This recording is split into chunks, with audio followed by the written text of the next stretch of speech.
I'm interested in Parkinson's disease, which is a movement disorder that affects about 10,000 people in New Zealand.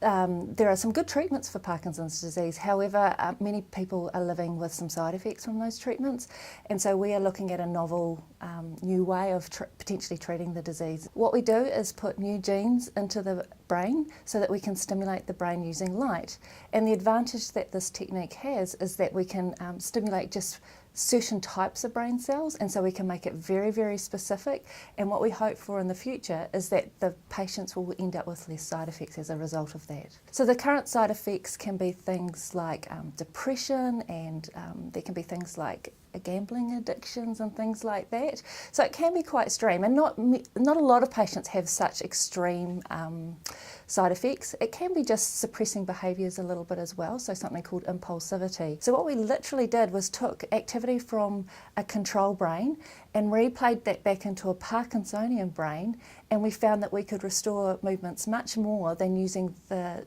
pattern that's traditionally used, which is 130 stimuli per second, and which is such a lot of stimuli, and that's not how the brain works. So the fundamental idea was, if we replayed real activity back into the brain, could we restore function? And the answer was yes. What we'd like to do is take this through to the human brain, which is much bigger than the brains that we've been using so far.